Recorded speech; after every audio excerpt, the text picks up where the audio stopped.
Look, I really want to thank everyone for their support, both on YouTube and off YouTube, on Ozrodders Forum and Facebook. This has been great, really, and everyone's advice is really making a difference. So you can probably see from here, I'm just getting ready to do the lamination plates, or the compensation plates, or the fish plates, or whatever you want to call them. So I've got this all sort of squared up, ready to go. However, one thing I was doing, sorry, I'll just go over here and grab this. Maybe not that. There we go. I'm chasing why that is square and this one, what you see, is not. Spent forever, literally forever. I've got perfect triangulation from that dot over to the center line of the axle here, and from the one over there to the center line here, that's within a millimeter, which is fantastic. The spring perches are equal distance and triangulated fine, and then to the corners here, so from where it's welded to the chassis, which is exact, to here, and then triangulated across to there, including lengthways here, is within 2 millimeters. So again, no problem, but it turns out this spring is 10 millimeters longer than that spring, because this one is more compressed and that one is more of a U shape, which basically means that this is the distance between these 2 points here on this one are about 5 to 7 millimeters closer than that one there. So that's why I've got some swing. So it looks like I don't want to reset the leaves. I'm just going to go to the trailer parts store and buy a fresh set of leaves. They're cheap enough. I'm doing that for the front, so be it. But of course, guess which side I set my ride height off, right? This side. So it's going to be a gamble as to what I get now. So anyway, we'll let that go. So as you can see here as well, I've been just cleaning up some of the repairs. I'm not really cleaning up the welds here per se. I'm just cleaning up the welds the dress welds, because it's laminate plate time. Now, this is just 150 by 50 by 3. And I've just cut this to 400 mil. This is just the size I need from inside the radius to inside the radius is 105-ish or something. So, and it sort of tapers off from there. So I'm not particularly fussy about a couple of mil on this compensation plate, but this is the really nice, easy and cheap way to do it. All you do is you clamp it to the size you need, and then what I'm going to do is I'm just going to trace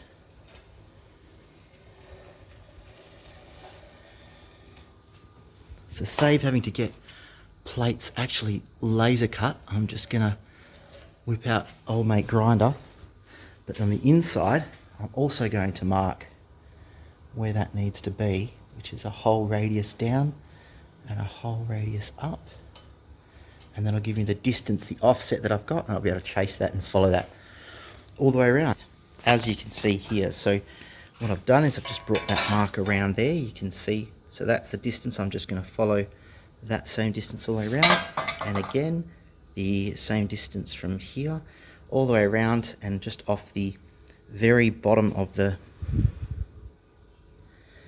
here, we'll probably put it up to, yeah, it puts it on that line there. So I will put it on the edge of that radius and then bring it up and then just follow that around. Yeah, look, I know there's a seam in RHS. Am I building a World War II airplane? No. Am I building a modern fighter jet? No. I'm just building a street rod. It'll be fine. A couple of plug welds in this, and I'll also have to radius the ends here. So when I've got the final sides, I'll show you the radius I put on here.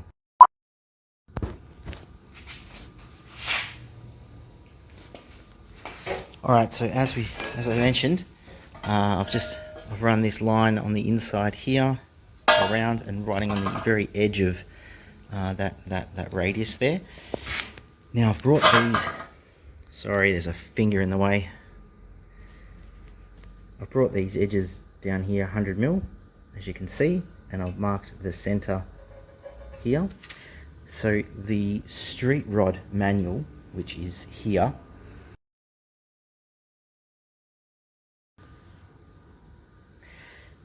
shows points.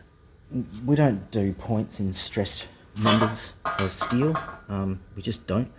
So I'm going to put a radius here and a radius here and run it back to here. Now, what radius to use? Well, not better than a crappy bucket of hole saws. So that's probably about right for that one. Hopefully a bit small. Let's try this one. That's a bit of pipe. That looks better. Actually, I might use that for the whole lot. Yeah, so now what I'll do is I'll just put a radius, draw a straight line, and again, put a radius at that end, draw a straight line, and that'll be my plate. And there we have it. That's the radius end there, and the radius end there. Some straight lines.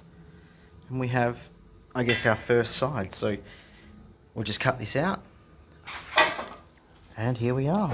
So this is the finished piece. All radiused ends. You can see the seam from the RHS in there. Nicely radius, nicely cleaned up. Always a warning with RHS, whenever you're cutting on the face of it, leave like a small piece, maybe, I don't know, maybe a pen width, half cut. You can see the piece there that I left, half cut, like halfway down, and then just knock it out, because obviously with an angle grinder growing, this will actually want to sort of pinch in once you let it go, and it'll grab that disc and it'll flat all over the place. So yeah, leave a little pen width either side of that compression side, and then just knock it out with a little mini sledge or a hammer or whatever you've got. Okay, so moving over here, let me just work a few things. Yep, so that was definitely put in that way. We can see it sort of sits nicely in there. And of course, taking it from this way, it should just go straight over there, which it does beautifully. Obviously need to be clamped down. So instead of measure twice, cut once, and then use that as a template. So now it's just time to flip this over, put it down, mark it out, cut it out. And there we have it. Measure once, cut once, then use it as a template. You can probably see I'm standing over this as well.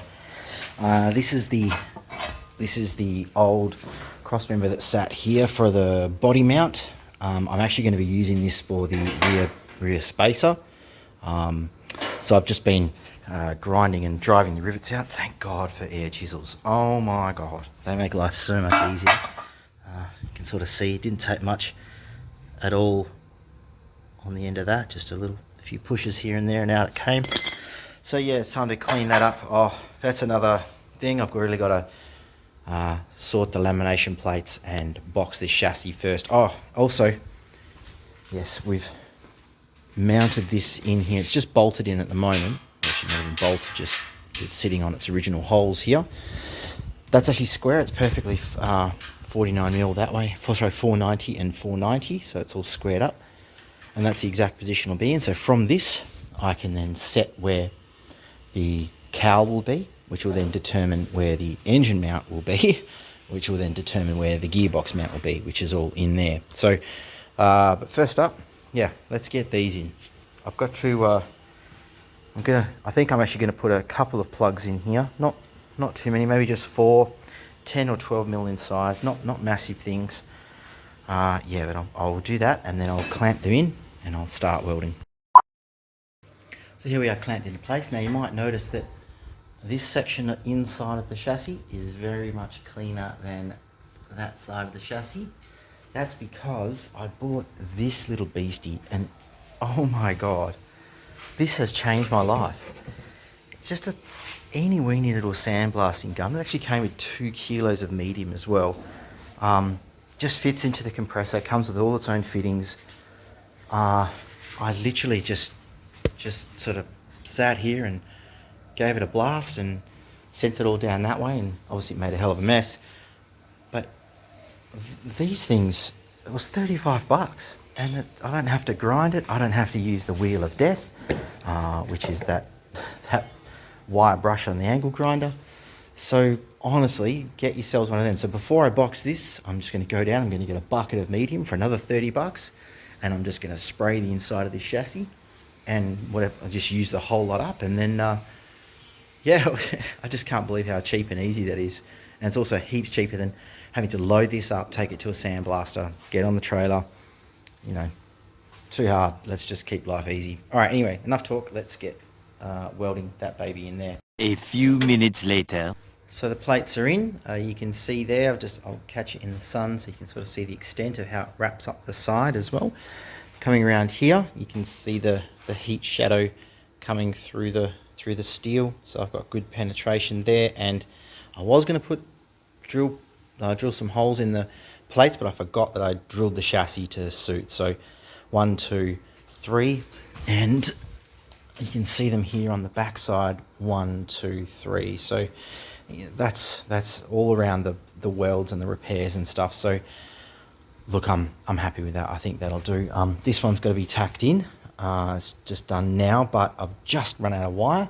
So I think what I'm going to do is get on with cutting the back plates out, just so I can, I guess, keep moving with this. I said that these pieces of steel would come in handy in a previous video. These are the sections that we cut out. That's how far we've actually shortened the chassis, and I'm actually going to take these and use them as compensation plates. These also have the holes drilled ready to go. So these obviously don't have to be as big, but it should be 4 times that. So if we start talking about 4 times, that's going to be a little bit shorter than that, maybe to, where is it, maybe to that length there or something. I might take that one, that little scribe mark there. I don't know what that's from either, but that looks about right. So yeah, I'll do the same now, and I'll get those cut out, and then I'll go to Bunnings and get some more welding wire.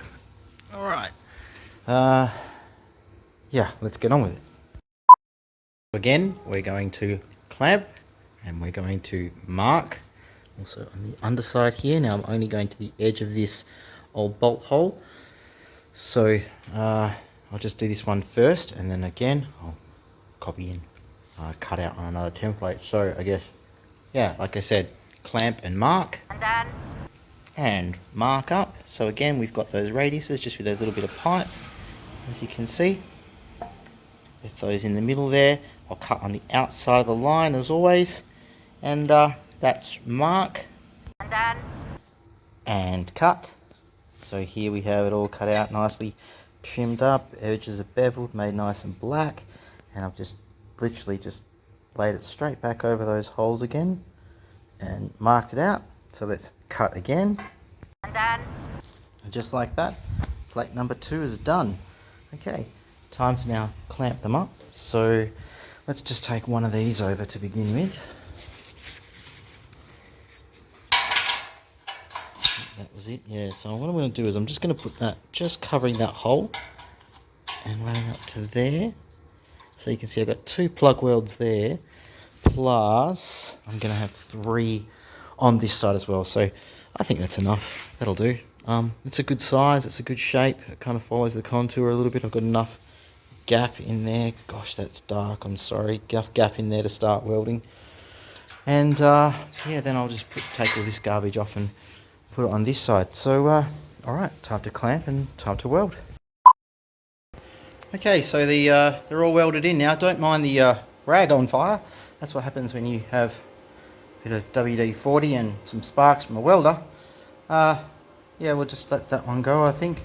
So yeah, the other ones are in here. Now I've just welded this threaded bar in with a nut on the end. And what I'm going to do with this is I'm going to use this to wind the tails in. So you can see they've just, I don't know if anyone can see that. It's not a great deal, but it's enough. Like, it's probably, I don't know, 5 mil, 10 mil tops. So what I'll do is and it's probably, yeah, about the same on this side as well. So I will just put a nut on this, and you can see it, you can see how much it moves just with my thumb. So I'll wind those together. We'll pull those in. They should pull in nice and even. And then I'll be able to set the where the rear cross member is going, and then I'll put a brace on top before I organise to box it. So it's nearly out. All right, well, yeah, that's next. Okay, well, so we've braced that up now. It's a bit of a dodge job there, don't worry about it. The reason I've done it this way is so I can just pull on this as I need to. So the tops are nice and square on with the, where are we there?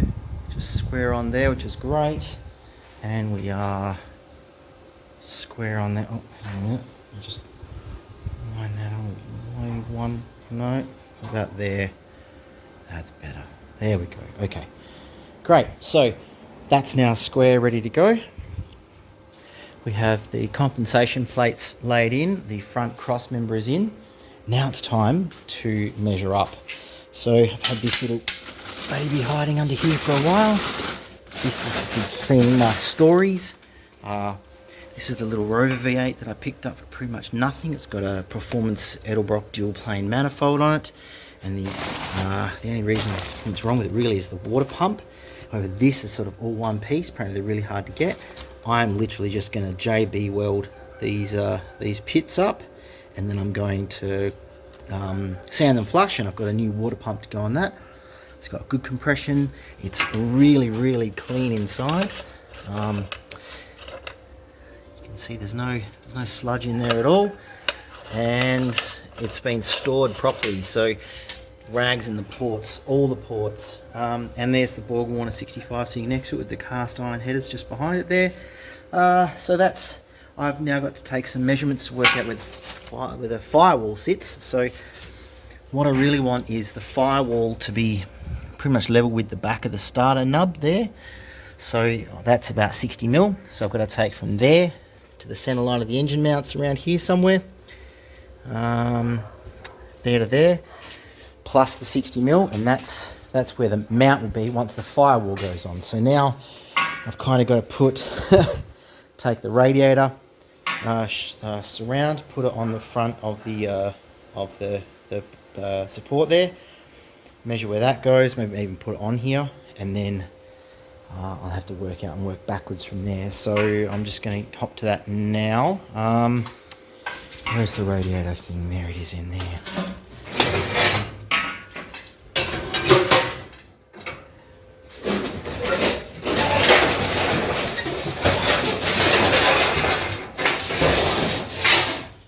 Of course.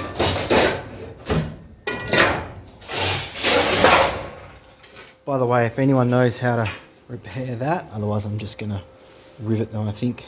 I'm not sure. You can sort of see the damage that's happened down here. Anyway, so this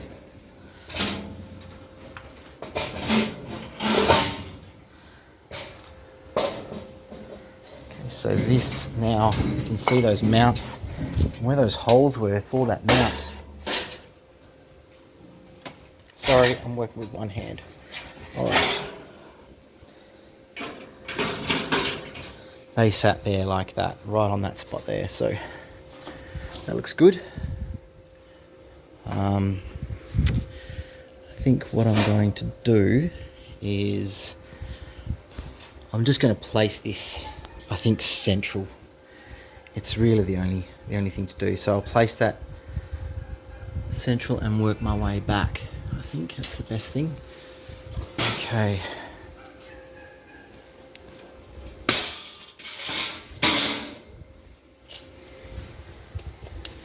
Let's go measure the bonnet.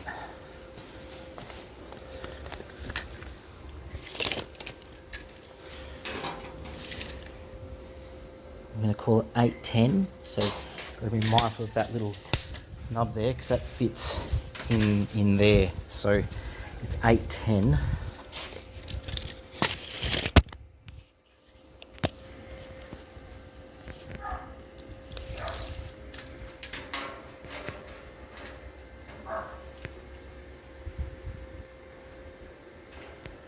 Okay. So it's 20 mil past that. Okay, yeah, so it was 20 mil past that. So like the bonnet, that other little tab slots in there. So it's 810 from there. So we know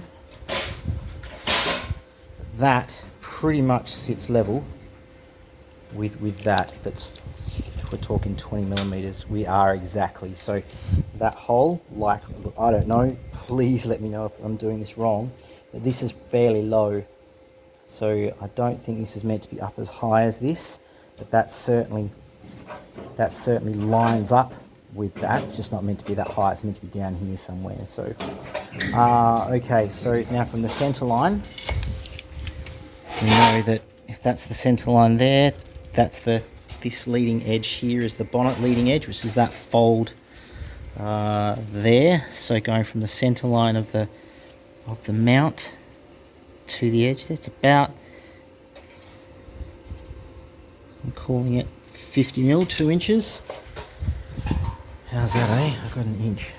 50 mil, 2 inches. So from the center line of here, it's going to be 50 mil back from there, which is pretty much the edge of that cross member there. That's it. So that's where the bonnet starts, and it's 810 to where the cowl finishes. Okay. I do have up there in that box, I've actually got the original pan that sits on the front here. So you know what? I might get that out. I'll unbox that and we'll fit that first, because I think that's probably going to be key. Okay, who doesn't love an unboxing video? Alright, that was ages ago. I found it at Marketplace.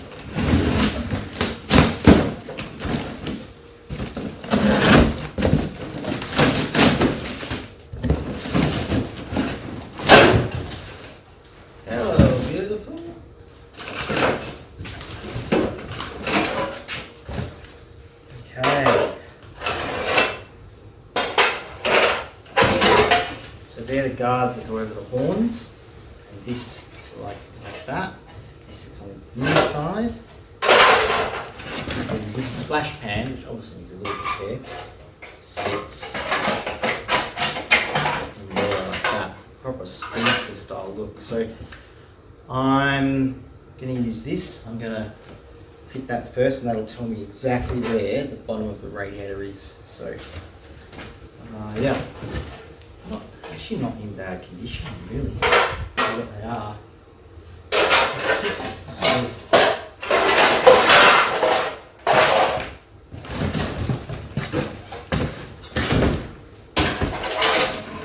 Yeah, cool. There's like 4 in here. I'll just grab the good ones out of 2. But they're okay. They're in okay condition. I mean, I've obviously got to do a bit of panel weaving, but yeah, we'll get there. Okay, let's fit this pan and one of the edges up and work out where we need to be. Alright, I'm going to use, instead of using the inside one where it's meant to be, I'll use the outside one, obviously because I've got something in the way. So that just sits over there like that. And that's going to sit on there. So, the bottom of the radiator, that's hard up against that. Which is lined up with, just using a line of sight. It's actually lining up perfectly. Bring you over here. It's lining up perfectly with this edge. So take this, line that up with the edge there, in the center there where it's meant to be. It looks like, that's you know what, I'm going to run with that. If I have to do some trimming, I'll do some trimming. I want to bolt that in the center of where that's meant to be there. That's great. All right, I'll take my measurements then from yeah, I'll make sure that this strap here matches that width there, and I'll take my measurements from there. So let's go. Let's work this out. All right, loaded up there. So I lined up this edge here, like that measurement. So the cowl, where is it, over here? See how that there is off center? So I measured that center there from the very front of this, and it came back to here. And then I realized that line was fairly close to the center of this. So I then took the 30mm back from, sorry, the 75mm back from here, which was from here to here is 3 inches exactly from the center line of here to this seam. So that's 75 mil obviously to there, which lines up with this line here, and I ran a string line across there, measured from here to here and there to there as well, just to double check. And yes, it's definitely 30 mil off that bolt, which is 3 inches here. And then I took, instead of 815, which is what the sides of the bonnet are, sorry, 816, I took 820 because I want 2 millimeters of panel gap. I think, you know, you don't want things rubbing really too hard on here. So I took 820 from that line, and in here you'll see on the thing there, there's a little, where are you? Come out. Just under here's an arrow there, and I've lined that arrow up with this seam, and I found out that these 2 holes line up perfectly. So I just went around the other side.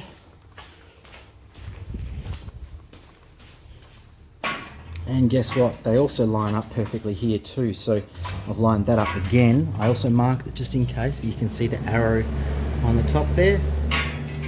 And that also lines up with the pull-outs in the chassis that I had that I've repaired from that mount there. Okay, so now we've got the back of our firewall.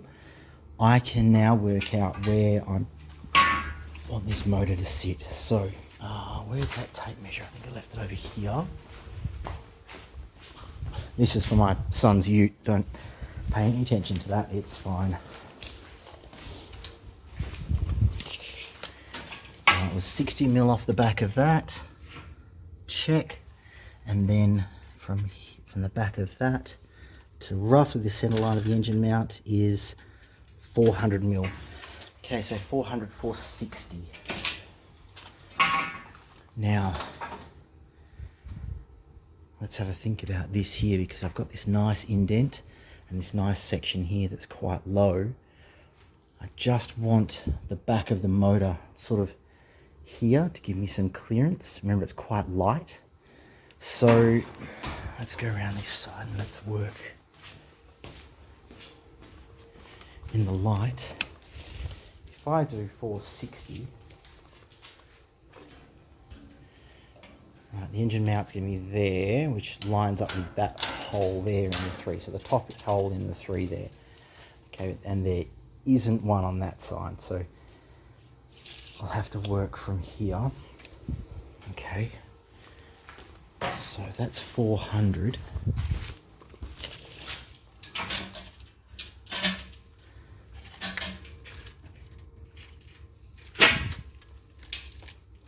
Water pump hanging out the front, brackets and pull is 700 mil.